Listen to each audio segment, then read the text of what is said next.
Good morning from South Africa. I'm not going to actually preach a lesson today. I've been very occupied in completing the latest book called The High Calling. It is now finished. I'll have you all know, praise God, and it is in for editing at present. And so hopefully within the next few weeks we will be able to go into publication. I'm sitting outside in this beautiful Sunday morning, so you will hear the dogs in the neighborhood and the birds flying above and other sounds of nature surrounding us. But what I did want to do today, I didn't want to not put something out there on the Lord's Day. I wanted to read for you just a small portion from the book that's coming out. Like I said, it's called The High Calling, and you will have many of your questions answered in this book, and you will have many answers or many questions that need to be answered. It will provoke questions, I am sure, but nonetheless, this book is going to be, I believe, a blessing to many who are hungry and thirsting after God and fulfilling His call and election upon their lives. Let me just read a little bit, just so you know a little portion of what's coming, and hopefully it will put salt in your mouth to grab the book once it's available and devour it. So I'm actually on chapter 4 in the first chapter.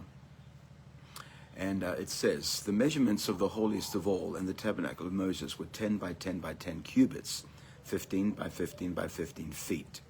The measurements in the holiest of all of the temple of Solomon were 20 by 20 by 20 cubits, or 30 by 30 by 30 feet. This was double that of Moses' tabernacle. The measurements of the holiest of all within both structures were the only places of equal measurement. In other words, everything else was not of equal measurement. They were the only two places, the holiest of all, the core, the center part of God's dwelling place, that was totally foursquare. The most holy place was a perfect square, a cube. This shows us perfect balance, or the perfection of God's divine nature. In this holy place, no matter which direction you would gaze, whether up or down, side to side, or front to back, all dimensions were the same. The holiest of all was a perfect square, that Christ may dwell in your hearts by faith, that ye, being rooted and grounded in love, may be able to comprehend with all saints what is the breadth, the length, the depth, and the height. It's in Ephesians 3:17 to 18. Our lives are three-dimensional, namely, yesterday, today, and tomorrow, or forever. These three dimensions also extend to that which is within us, without us, and all around us. Also, the divine nature of God is experienced as breadth, length, depth, and height.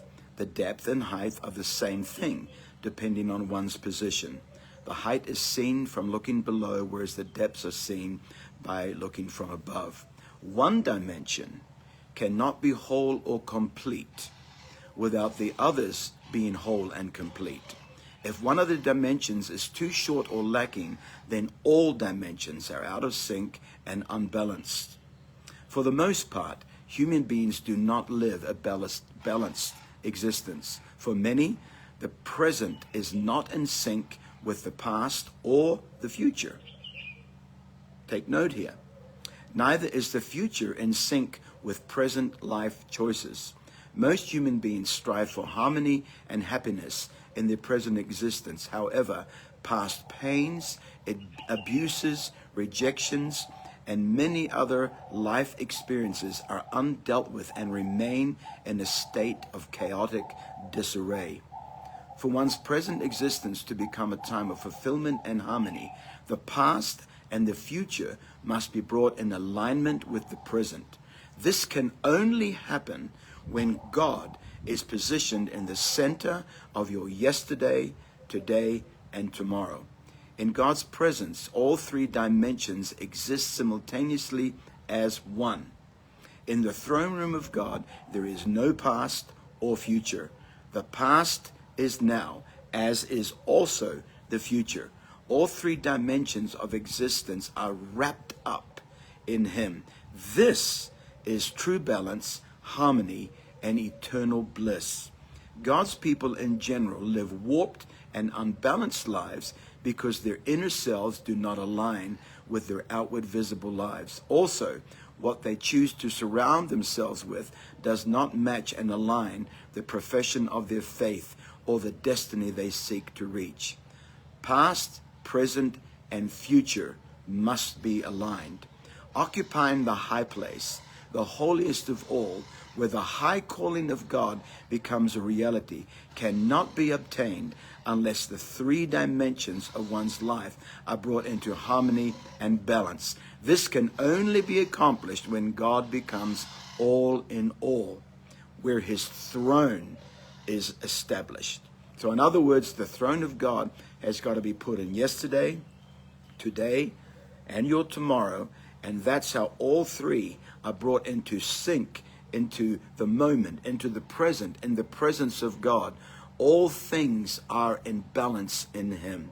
When he is not put in your yesterday or in your tomorrow, he says, oh, God is the God of my life today. That's not good enough. That's not syncing. That's not creating the cube, as it were, or the square, or the perfect place where God's throne resides. All dimensions, yesterday, today, and tomorrow, must have God positioned in the center, in the middle. Make him the Lord of yesterday. Make him the Lord of today and the Lord of your tomorrow. This is where true harmony, balance, bliss, happiness is found, in his presence on all three dimensions of your life. Anyway, this is a small portion from the book that I know is going to bless you. So keep your eyes open. It should be coming out in the next couple of weeks. I love you all. Have a blessed Sunday. God bless you.